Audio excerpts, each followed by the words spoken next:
Thank you, John, and I appreciate being asked and invited. Darkus is my sponsor, so hi Darkus, thank you for inviting me. So I want to just start out by giving you a little bit of background on NW Works. For those of you who have been in the community in Winchester for a long time, we've been in existence for a little over 50 years. We had our 50-year anniversary this past summer during COVID. We were going to have a fundraising dinner, but it got canceled. But that's okay. We're being innovative in other ways. So I've been with the organization since October of 2019, and previously was the Vice President of Operations for Fortessa Tableware Solutions. And I was on the board for NW Works for a little over 6 years, and the position came open, and I threw my hat in the ring. And I love my job, love what I'm doing, love helping people succeed, whether it's in employment or meeting their goals. So NW Works is an organization that works to help people achieve their goals, whether they have an intellectual disability, a physical disability, or other barriers that they need to overcome. And we operate a lot of programs. We're pretty diverse. Sitting here, I would say that if we weren't as diverse as what we are, we would probably be closed by now because of COVID. But we are very diverse. I operate on a $5 million annual budget, and that's made up of multiple different programs. Our mission is to empower adults with disabilities and individuals with barriers to employment to build skills and secure and sustain meaningful employment. For those of you that have been in Winchester for a long time, I used to hear that, that's Northwest Works or Northwest Workshop, or that's the sheltered workshop where people with disabilities go to spend their day. And I'm working to change that, and because we do so many different things. So what I want to do actually is I want to share my screen with you guys, and we have built a brand new website, and so I'm going to share this with you real quick, and hopefully you can see that. So I'm going to just move over to our services real quick because I don't know how long I can talk, and those of you that are on the call that know me know that I can talk. So I'll make sure that I'm keeping with the times here. So this is Benji. Actually, Benji Nee has been in our services for quite a while, actually, and his family are huge supporters of NW Works. But as you can see, we take our employment seriously, and we make sure that we have individualized goals for our clients. So Virginia is an employment first state with folks that have disabilities. That's the easiest way I could put it without getting into legislation and agency oversight. But our folks come here and they can either work or they can choose not to work. So we offer individualized supported employment. Individualized supported employment is where you have a client that wants to work in the community, and I'm going to throw out Signet Marketing, Mr. Kent, that's on the call here. We had placed a client over at Signet Marketing, and the goal is to find employment for that client. But what we do is we provide the supports. So a job coach that goes to the individual site with that individual client to make sure that if they need prompting, if they need assistance in any way, that they're there to support them through the employment process, and that they're there helping them through their job each day. A lot of you are probably familiar with Firefly Cafe that we had to close during COVID, and Firefly was created for that same purpose, to help folks really have a launching pad at an employment location and then be launched into the community in another restaurant, for instance, whether they're dishwasher or busser or behind the register, whatever that might have been. So that's an example of individualized supported employment.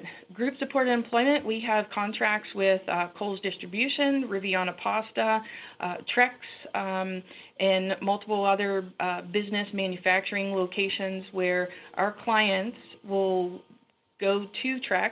Right now we have 9 clients working a repack line for their online shipping products. And we have job coaches that go with them, support them throughout the day. And so they get dropped off at Trex, they work for the day, they get picked up, and then they go home. That's an example of group-supported employment. Our day support services and our community engagement is probably what some of you are more familiar with, where we have folks that either can't work or don't want to work. So we have day program services here in our building, and we teach them and have curriculums for them throughout the day of just everyday living skills. Some of the things you might take for granted that you know or that you can do when others can't. So we support them in their goals just to be able to progress in small ways to have them become more independent.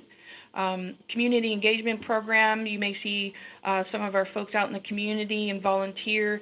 They go to SBCA and walk the dogs. They'll go to the library, multiple community activities that we have for them. A couple programs that are really exciting is Project Search. Project Search is a transitional program that we've partnered with Valley Health and Winchester Public Schools, Frederick County Public Schools, to transition kiddos that graduate high school in special education, and they apply for the positions. Each year we have 12 kids, and we have a job coach, sometimes 2 job coaches over at Valley Health. Valley Health has graciously allowed us to take up part of their 4th floor as a classroom setting to train the kids in job development skills. So they do a rotation through 3 different areas of the hospital as an internship, and then they're able to apply for jobs after the internship is over and graduate, which is really cool. We started it, it's a grant program, and this year is our 3rd year into the program, and we've had 100% placement actually over the last 2 years for the kids to help them find employment after they get out of high school. The Tanf Program, which is temporary assistance for needy families, that's also a grant program, and we've just been approved for the next 5 years, actually. There was a goal to place at least 40 to 45, I believe, folks in employment, sustainable long-term employment that is above the poverty level, and we were able to place 70 folks for our first year in the grant program pre-COVID. Some of those folks have now lost their jobs, so we're looking at placing them in other employment. So what's not up here on our website yet, because we're building it out, is that we also have government contracts through Source America and the Ability One program that employs folks with disabilities. So we have government contracts in West Virginia, and Maryland. They're custodial contracts and also grass mowing, landscaping contracts.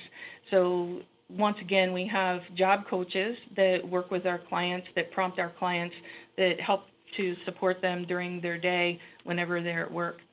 So I wanted just to give you that background about our services so that you understood that we're not just a sheltered workshop. We're very much in tune with the business community.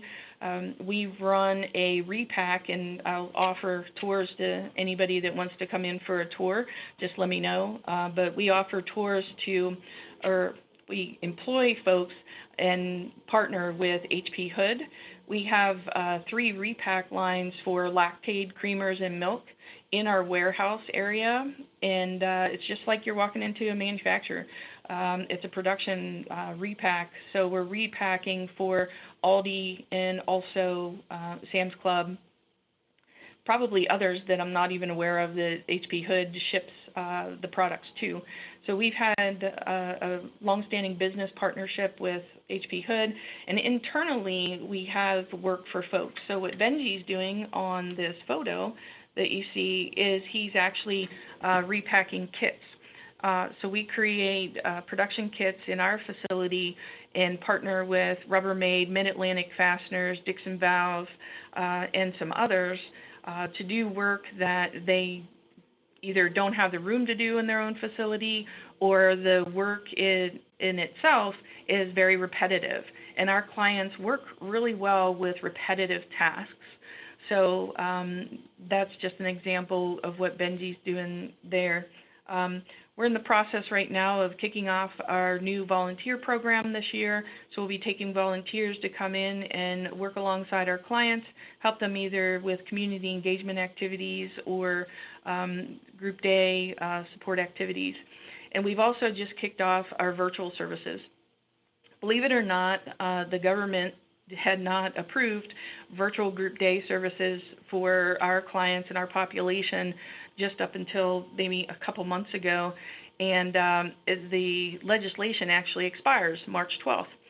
So we're working from an advocacy perspective through the Virginia Access Group. They're a lobbyist group in Richmond that we're part of, to make sure that our folks are supported and that our issues and concerns are heard by the government as they're making changes and impacting the way that we do business and how we do business.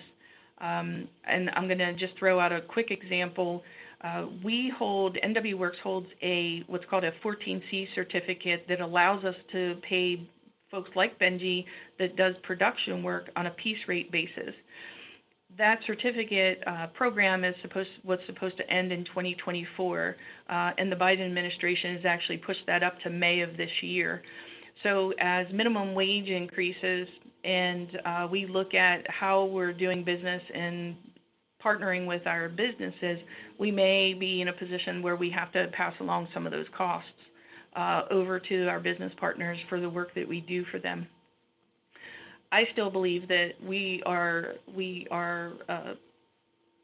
the answer to a lot of business challenges in terms of how people find labor.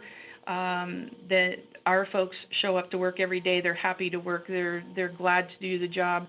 They're glad to feel normalized by earning a paycheck, and we offer a good product, if you will, in terms of being able to support our community and our businesses and our community with our staff and with our workers. I can't forget fundraising, so I'm gonna do just a quick. My development director, you can look in our news in here. You can also apply for services and such. That was our 50-year anniversary ribbon cutting there.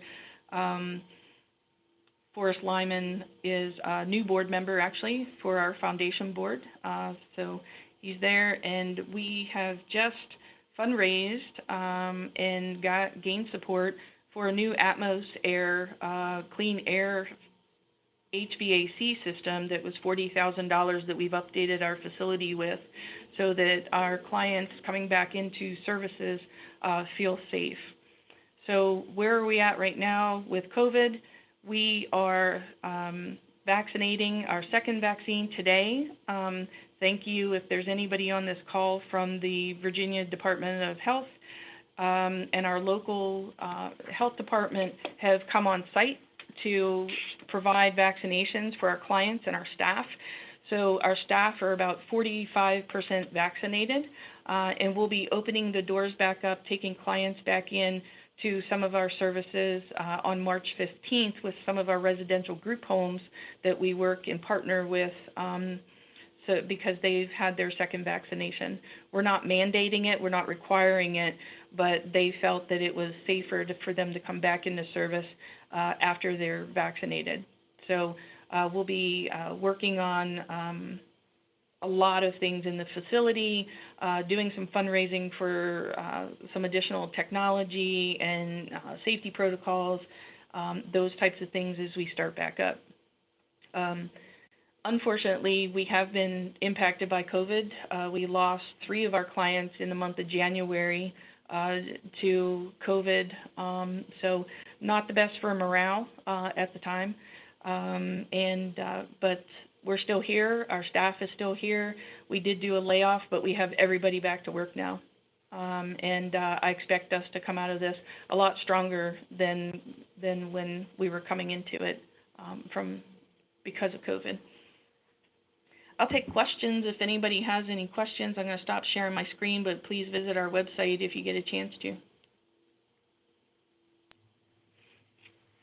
Any questions? All right, talk. Will the Firefly restaurant come back again? No, sir, not in the same way. So I retain the name, I retain the logo rights, and we retain the HTML for the website. We have hired the baker from Firefly. She was a baker that just working her job, and she went back to Lord Fairfax to study health and human services for behavioral therapy because of working with our clients at Firefly. So now she's employed by us with the Tanf Program, and so we're going to be able to hold virtual baking classes for donation of products. That's what we're looking at doing. A question, Deb, from Phil Glaze. Curious as to how many people you have in the workforce in the Winchester area, and how do you get them all to work on time and pick them all up? That's a good question. In all of our programs, we serve a little over 215 clients. And how do we get them to work? Different ways. If they live in a group home, the residential group homes are driving them to work. For instance, like the group that's working at Trex right now, the group homes have vans that they take them to work in. We have vans here where we will pick up clients if they have transportation needs. For instance, we have some clients in Clark County, Warren County. It really depends on where they live and what their situation is. I'm looking for funding for transportation costs to start our transportation back up.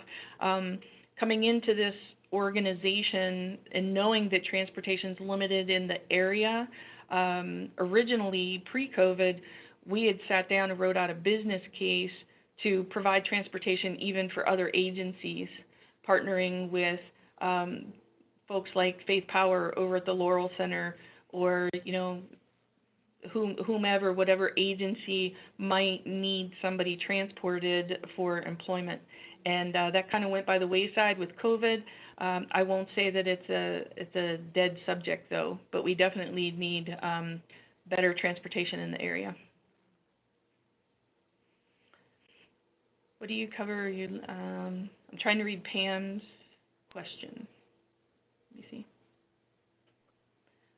What areas do you cover, or are you limited to with your services? It's a different kind of question. I'm not exactly sure what areas that you're looking for, but when a client is assessed by either Department of Social Services or DARS, the client is rated, if you will, as in a tier level, and we have tier 1 through tier 4 clients that we work for or work with actually.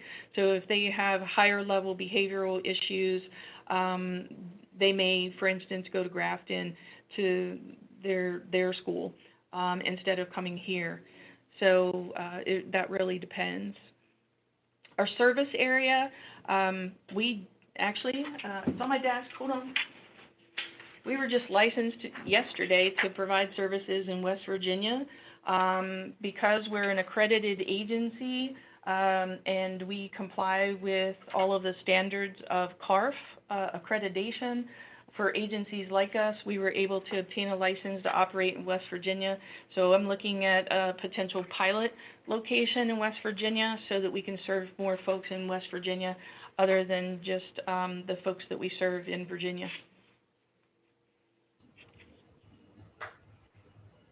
Deb, Cyril March again.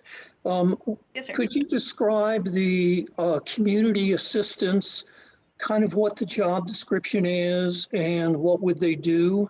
What do they do? For community engagement or community coaching, we might place a client, let's say for instance, over at the Shenandoah Valley Museum, for instance. We would have a job coach probably go with them so that they can support them throughout the day, and they, depending on what their abilities are and what their interests are, that's how we try to partner our clients with businesses, whether it's for community engagement because they're volunteering, they might volunteer at the museum, or become employed. We have folks at Walmart, Target, Martin's. It really depends on what their interests are. We don't force anybody into a position that they don't want to either go to for community engagement for the day, like volunteering at the SPCA to walk dogs and feed the pets and things like that. We make sure that we match their skills and abilities with the openings and the partnerships that we have in the community. Got a question from Judy Rinker. Okay. Yeah.